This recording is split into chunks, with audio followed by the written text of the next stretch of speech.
Kami berdoa bagi teman-teman yang belum hadir, biarlah Tuhan pimpin, supaya mereka boleh hadir tempat ini belajar bersama-sama. Bagi mereka yang punya masalah atau keperluan dan kepentingan, biarlah Tuhan sempurnakan segala keperluan mereka. Tuhan, hamba-Mu tidak tahu apa-apa. Berbicaralah, pakailah hamba-Mu semaksimum mungkin, supaya firman-Mu itu hidup di dalam hidup kami. Terima kasih Tuhan, kami siap mendengarnya. Di dalam nama Tuhan Yesus kami berdoa mengucap syukur. Amin. Oke, hari ini kita akan belajar mengenai benefit. Benefit itu apa ya? Keuntungan. Benefit, keuntungan biasa orang bilang. Ya, keuntungan, sorry. Keuntungan menjadi orang benar di hadapan Tuhan. Ya, kita akan lihat ayatnya. Dan ini harus kita pegang. Ayat ini harus kita pegang seumur hidup kita. Kenapa? Karena ditulis seumur hidup, beneran. Ya, jadi nggak main-main ayat firman Tuhan. Ya, langsung aja. Mazmur 37:25, ingetin ya, 37:25. Mazmur ya. Dahulu aku muda, saya ini dulu muda. Di sini siapa yang nggak pernah muda? Muda pernah. Apa yang semua merasa masih muda? Wah, luar biasa, puji Tuhan ya. Dahulu aku muda, sekarang telah jadi tua. Saya separuh tua, ada yang lebih tua dari saya. Ya. Ini seumur hidup namanya. Dahulu aku muda, sekarang telah menjadi tua. Pemazmur mengatakan, tetapi dari dia muda sampai dia tua, ini pengalaman hidup. Tidak pernah kulihat orang benar ditinggalkan. Atau anak cucunya minta-minta roti.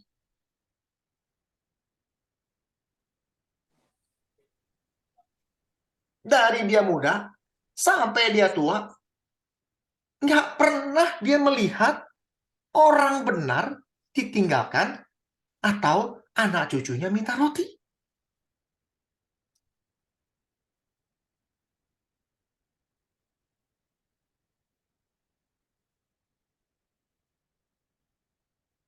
Tiap hari dia menaruh belas kasihan dan memberi pinjaman. Dan anak cucunya menjadi berkat. Bukan sehari-hari, bukan sebulan sekali, bukan ya lagi iseng-iseng, tapi tiap hari dia menaruh belas kasihan dan memberi pinjaman. Ada orang memberi pinjaman tiap hari? Nggak ada. Kecuali Kenapa? perbankan. Kenapa, Pak? Kecuali bank, Pak. Kecuali bank aja pakai bunga.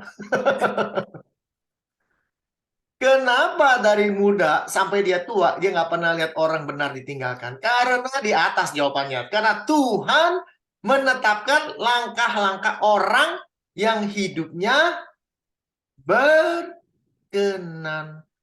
kepadanya. Apa yang ditetapkan langkah Tuhan? Apa yang direncanakan Tuhan kepada orang yang hidupnya berkenan kepadanya? Apa, ada yang ingat? Apa rencananya Tuhan bagi orang-orang benar? 29:11 Yeremia. Ada yang ingat 29:11? Rancangan damai sejahtera. Thank you. Damai sejahtera. Yes. Yang penuh harapan. Aku ini mengetahui rancangan-rancangan apa yang ada padaku, bukan padamu. Saya punya, kata Tuhan, saya punya rancangan. Mengenai siapa? Mengenai kamu. Demikianlah firman Tuhan. Yaitu apa? Rancangan damai sejahtera. Bukan rancangan kecelakaan. Untuk memberikan kamu hari yang depan yang penuh harapan. Pemazmur tahu banget. Dia katakan, apabila kamu jatuh, tidak sampai tergeletak. Kenapa? Sebab Tuhan menopang tangannya. Ini kalimat kalau kita baca, ada yang salah nggak?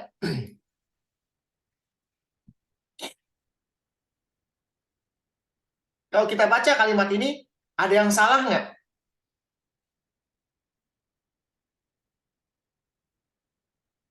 Ada yang bisa tahu salahnya di mana? Atau sudah benar kata-katanya? Mestinya menopang tubuhnya untuk tidak tergeletak, bukan tangan. Sebenarnya dia jatuh, dia sudah jatuh. Cuma tidak sampai tergeletak gitu ya. Tetap jatuh sih.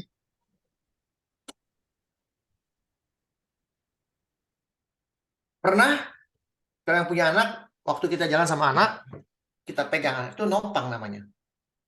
Digandeng. Betul? Anak itu kadang-kadang suka jalannya keceplok gitu ya. Kesandung gitu. Tapi tangannya nggak lepas kan? Dipegangin terus, cuman ngambang-ngambang gitu kan, betul?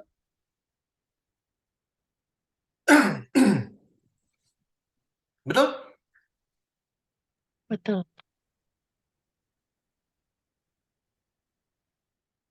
Kalau orang baca baik-baik, apalagi orang pintar dari agama seberang, mereka akan menyerang kalimat ini. Katanya Tuhan menopang tangan kamu. Kok kamu bisa jatuh? Hah? Tuhan loh yang nopang kamu. Kok kamu bisa jatuh? Betul? Betul nggak? Karena hobi Hah? melepaskan.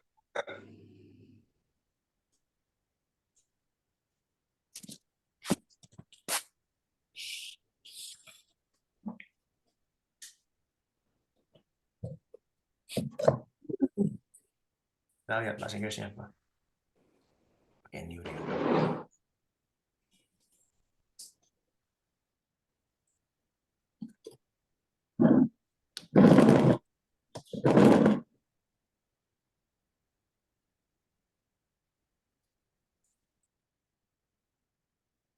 Though he fall, he shall not be utterly cast down.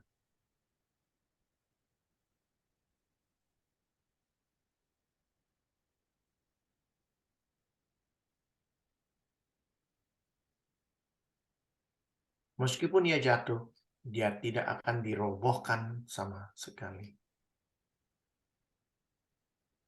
Itu artinya. Meskipun dia jatuh, dia tidak akan dirobohkan. Lihat semua.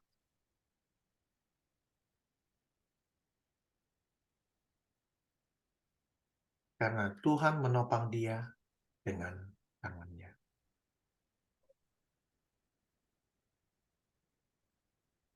Ini upholds. Menopang ini, orang pikir begini.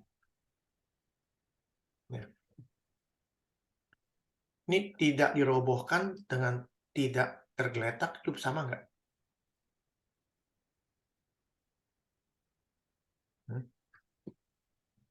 Saya rasa sama. Ya. Oh.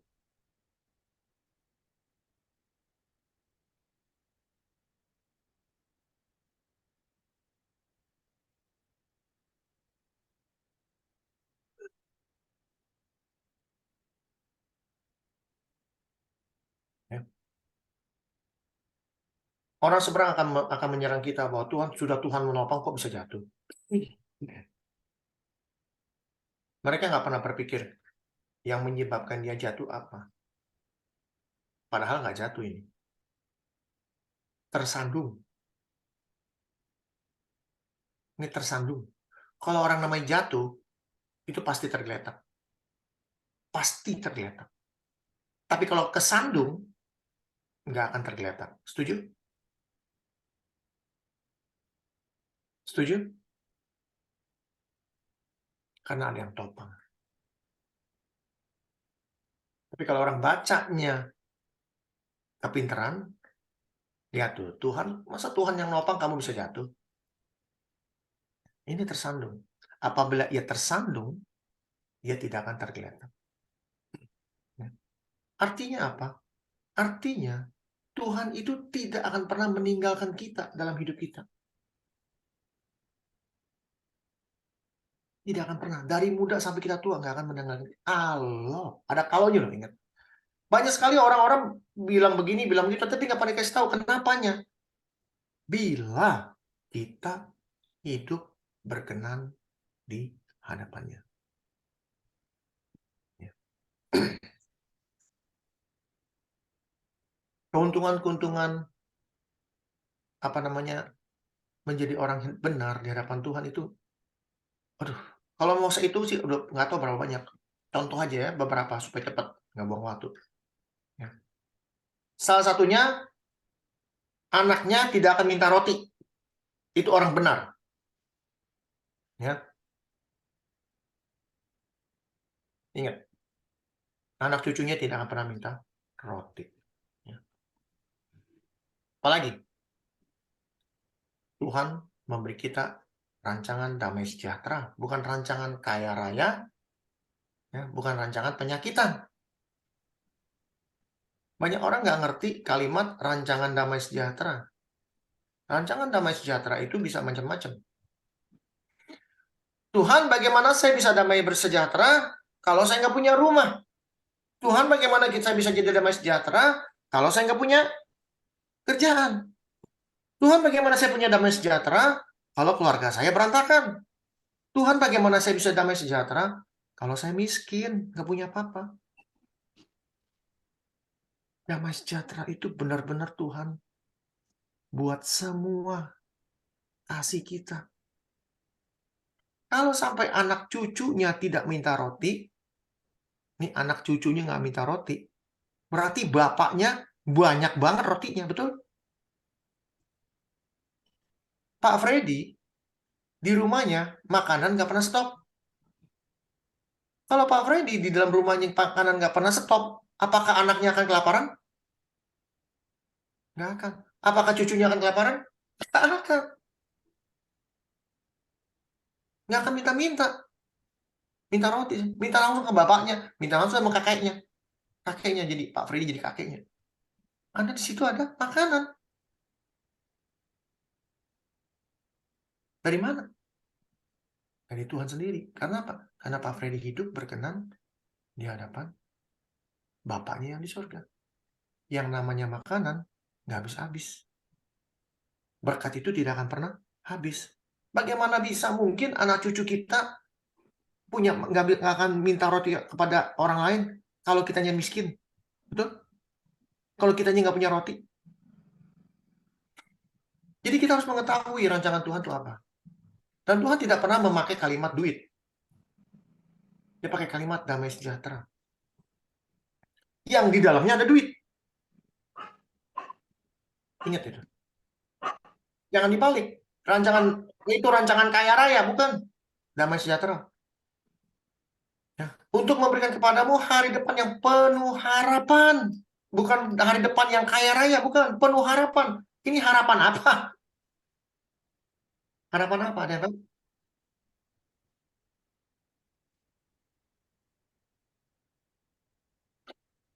Keselamatan.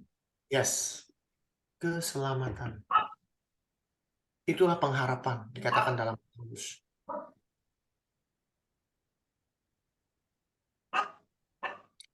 Apabila kamu berseru dan datang untuk berdoa kepadaku, maka aku akan mendengarkan kamu.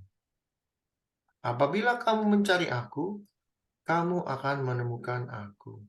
Apabila kamu menanyakan aku dengan segenap hati, aku akan memberi kamu menemukan aku.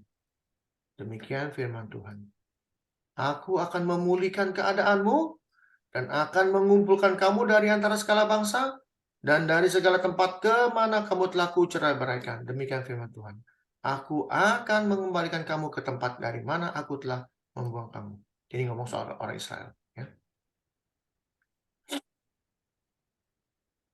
Jadi Tuhan itu tidak pernah melupakan kita kalau kita hidup benar di hadapannya. Ya, kita lihat Yesaya. Banyak sekali apa yang menjadi benefit orang-orang yang benar di hadapan Tuhan. Ya. Kita lihat. Kok nggak keluar?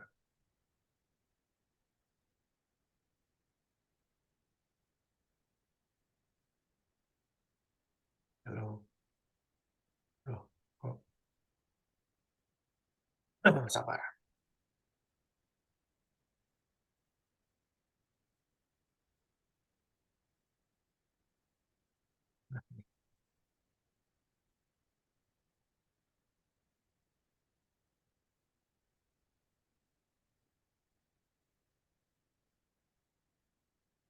Katakanlah Berbahagia orang benar. Kenapa? Karena mereka akan memakan hasil pekerjaannya.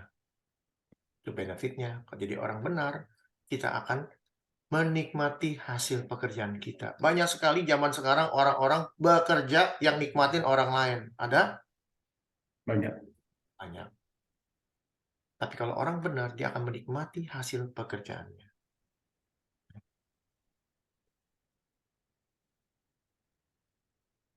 Ya, lihat. Amsal. Ya.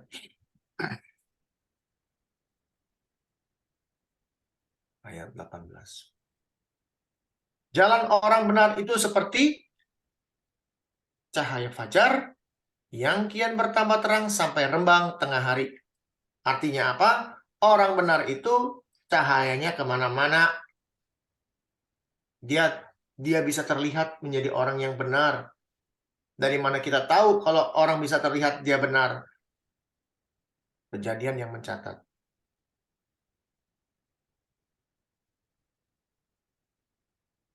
Nuh adalah orang yang benar. Tahu dari mana? Karena satu dunia dikatakan ya.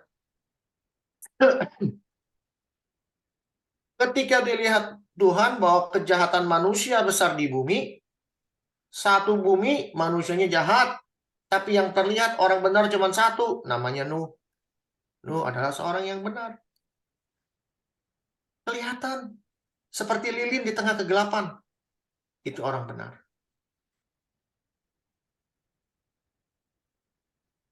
Apalagi kata Amsal tentang orang benar. Wah, banyak sekali. Benar-benar banyak sekali. Sebelasnya. Pada hari kemurkaan, artinya di akhir zaman, apakah harta berguna? No. Apakah harta bisa beli keselamatan? No. Pada hari di mana Yesus datang kedua kali, apakah dia bisa membeli Tuhan Yesus? No. Harta segunung pun tidak berguna. Tapi kebenaran atau orang benar melepaskan orang dari maut. Kalau kita hidup benar di hadapan Tuhan, ini sudah pasti kita lepas dari maut. Mau yang lebih seru? Kita lihat yang lebih seru. Mazmur.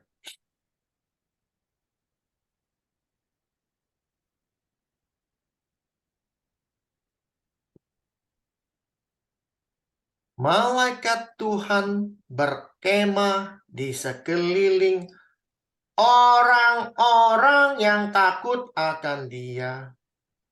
Jadi jangan pernah berpikir kita hidup ini nggak ada malaikat yang mengelilingi kita. Ini firman Tuhan yang ngomong, bukan saya. Saya cuma nunjukin aja. Ini ada firman mengatakan, malaikat Tuhan berkemah di sekeliling orang-orang yang takut akan Dia, lalu meluputkan mereka. Ya. Di buku yang sama, Mazmur bilang apa?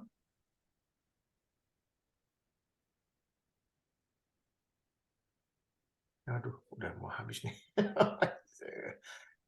Sebab malaikat-malaikatnya akan diperintahkannya kepadamu. Untuk apa? Baca yang kencang.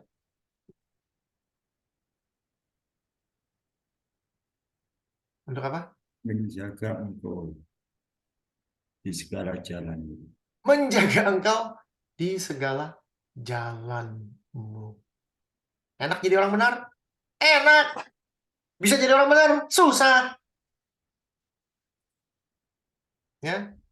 Susah jadi orang benar, betul?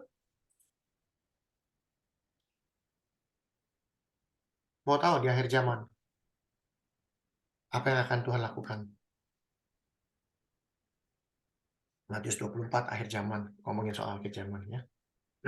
Nah, apa yang Tuhan Yesus lakukan? Dan Kristus akan menyuruh keluar malaikat-malaikatnya, sama dengan apa yang dikatakan Mazmur, sama dengan meniup sangkakala yang dahsyat bunyinya, dan mereka akan mengumpulkan orang-orang pilihannya dari keempat penjuru bumi, dari ujung langit ke satu ujung langit yang lain. Kita akan dikumpulkan Tuhan. pada saat kedatangan dia akan menyuruh malaikat-malaikatnya keluar untuk mengumpulkan kita. Pemisahan antara orang benar dan tidak benar sudah terjadi sekarang. Kita melihat bagaimana manusia makin hari makin jahat, dan yang makin benar semakin benar, dan semakin dikuduskan Tuhan. Ya.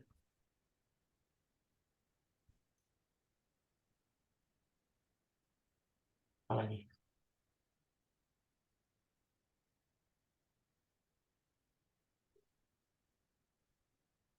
Amsal lagi nih kita buka. Banyak banget, tinggal cari kok. Saya cuma dapetin aja, kasih lihat nih, ini di sini, ini di sini gitu. Ia menyediakan pertolongan bagi orang yang jujur. Jadi orang jujur gampang nggak? Susah. Susah. Tapi bisa nggak? Bisa. Nggak bisa. Orang mau jujur, aduh, kalau saya jujur ntar begini, ntar begitu, ntar begitu. Pegang kalimat ini, pegang ayat ini. Dia akan menyediakan pertolongan. Kalau kita berkata jujur, ya katakan ya, tidak katakan tidak. Selebih dari itu berasal dari si jahat.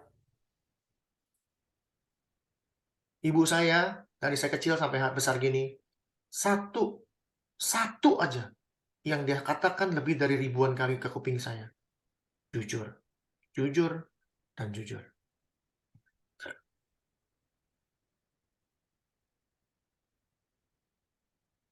Ia menjadi perisai bagi orang yang tidak bercela lakunya.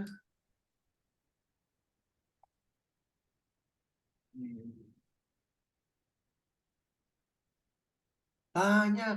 Kita lagi buka Mazmur ya. Mazmur berapa? 34 coba. Ayat. Tuhan itu dekat. Ya.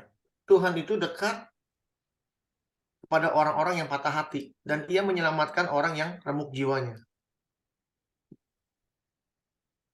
Kemalangan orang benar banyak. Orang benar itu kemalangannya banyak. Yang ngomong siapa? Yang ngomong Tuhan sendiri. Kita menjadi orang benar di hadapan Tuhan. Hidupnya benar, enak, dijaga Tuhan. Tapi kemalangannya banyak katanya. Tapi Tuhan melepaskan dia itu dari semuanya itu. Tuhan melepaskan dia dari semuanya itu. Kemalangan demi kemalangan lewat aja. Masalah 20 tahun lalu, masalah 15 tahun yang lalu, masalah 10 tahun yang lalu, bahkan masalah minggu lalu bisa lewat. Karena kita benar di hadapan Tuhan. Ya. Jadi saya nggak bisa panjang-banyak, waktunya nggak banyak saya. Dan kalau mau bertanya ya silakan, nanti saya ambil jalan. Menjadi orang benar, ya itu harus nggak main-main, nggak bisa kompromi, nggak bisa Pak, kita masih hidup di dalam dunia. Memang iya masih hidup dalam dunia. Kalau udah nggak hidup di dalam dunia, alias di liang kubur, mau apa lagi? Mau hidup benar gimana lagi? Udah nggak bisa. Selama kita masih hidup, masih ada napas, jadilah orang benar. Jadilah menurut rancangan Tuhan yang mula-mula. Ya. Jadilah menurut rancangan dan mula-mula. Yaitu apa? Kudus tak bercacat celah. Ya. Jadi Orang benar kok ada kemalangan, Pak ya? Yesus orang benar bukan? Benar.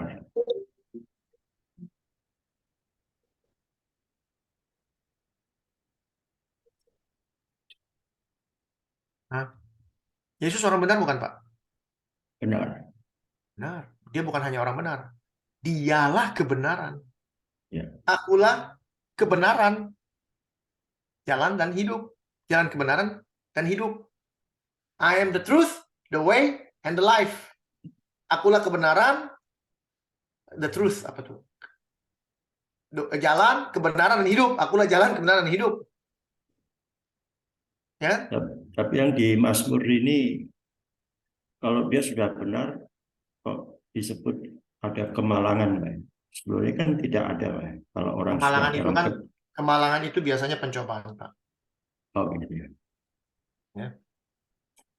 Kalau nggak ada pencobaan, nggak ada kemalangan, betul? Di mana ada pencobaan, di situ ada kemalangan. Contohnya Ayub dicoba sabrak-abrak, apa bukan malang hidupnya, Pak? Udah enak-enak hidup, tiba-tiba dalam 1 hari hidup, Pak. Dalam 1 hari anak hilang Ya, semua. ya. Dalam 1 hari hartanya hilang semua. Dan dalam hari yang sama borokan. Kan itu malang banget hidupnya, Pak. Udah jatuh ke diban tangga, bukan hanya jatuh ke diban tangga, kejebur got. Kira-kira gitu. Tapi Tuhan meluputkan itu semua, bahkan dikembalikan. Berapa kali lipat? 10 kali lipat. Ya. Jadi saya langsung to the point aja, jadilah orang benar. Ya. Bagaimana menjadi orang benar?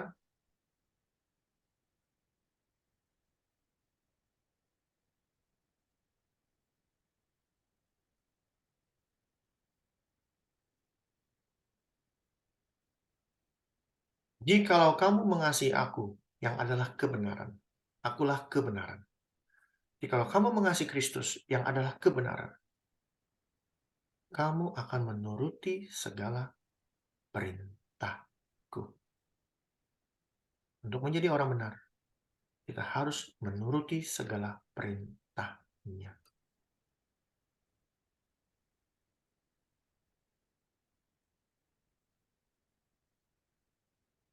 Kenapa?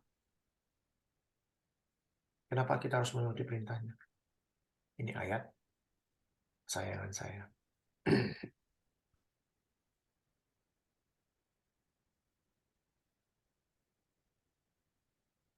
Nah, ini kok nggak ada.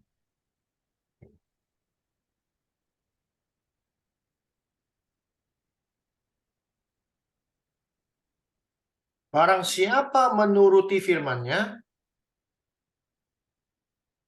kamu menuruti perintahku, firman-Nya, di dalam orang itu sungguh sudah sempurna kasih Allah. Dengan itulah kita ketahui bahwa kita ada di dalam Dia. Bagaimana kita bisa ada di dalam Dia? Caranya kita menuruti segala perintahnya. Kenapa begitu? Karena barang siapa mengatakan bahwa dia ada di dalam Dia, ia wajib hidup sama seperti Kristus telah hidup. Ia wajib hidup seperti kebenaran yang hidup. Kristus adalah kebenaran, kita bisa ganti menjadi kebenaran. Kita harus hidup dengan benar. Hidup dengan benar hanya 10. Hanya 10. Nggak banyak-banyak. Hidup benar itu cuma 10. Tidak ada Allah lain di depan harapanku. Jangan menyebut nama Tuhan sembarangan. Jangan membuat dirimu patung. Hormati hari Sabat. Hormati orang tua. Jangan mencuri. Jangan berzina. Jangan membunuh. Jangan berdusta. Dan jangan mengingini. 10 ini kalau kita jalankan, kita sudah jadi orang benar. Ya. Dan saya sudah buktikan. Saya menjalankan 10 itu semaksimum mungkin.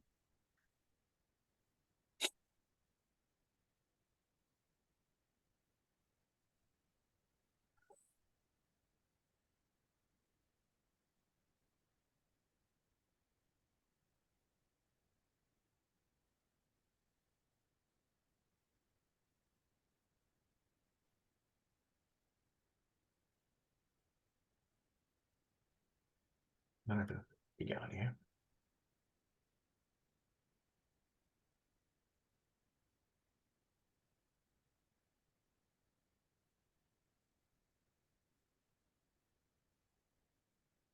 Sebab itu, saudara-saudaraku yang kekasih, sambil menantikan semuanya ini, artinya apa? Menantikan janjinya Tuhan, yaitu langit yang baru dan bumi yang baru, di mana terdapat kebenaran, kamu harus berusaha. Berusaha, berusaha, berusaha. Terus! Supaya kamu kedapatan tak bercacat dan tak bernoda di hadapannya. Kenapa Tuhan tidak pernah datang sampai detik hari ini?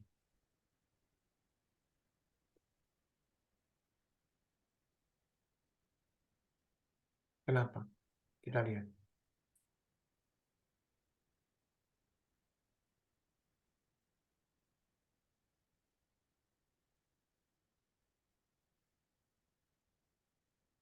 Ini pertanyaan sudah ditanya 2000 tahun yang lalu. 2000 tahun yang lalu bukan pertanyaan baru, pertanyaan klasik. Kata mereka. Di mana janji tentang kedatangannya itu? Sebab sejak bapak-bapak leluhur kita meninggal, segala sesuatu tetap seperti semula pada waktu dunia diciptakan. Bohong. Katanya Yesus mau datang kedua kali, mana? Buktinya mana? Nggak ada. Kenapa? Karena yang terutama kamu harus ketahui ialah bahwa pada akhir zaman akan tampil pengejek-pengejek dengan ejekannya, yaitu orang-orang yang hidup menuruti hawa nafsunya. Mana Tuhan Yesus mau datang? Udah 2000 tahun katanya janji nggak datang. Sama nih pertanyaan yang klasik. Sampai hari ini kita tanya, mana buktinya Yesus datang? Nggak datang-datang. Apa kata Petrus? Jawabnya anak aja nyantai. Anggaplah kesabaran Tuhan kita itu sebagai kesempatan bagimu beroleh selamat. Kesempatan buat kita bertobat. Tuhan tuh sabar tuh bukan 1 hari 2 hari, ribuan tahun. Ayo bertobat, ayo bertobat, ayo bertobat, ayo bertobat.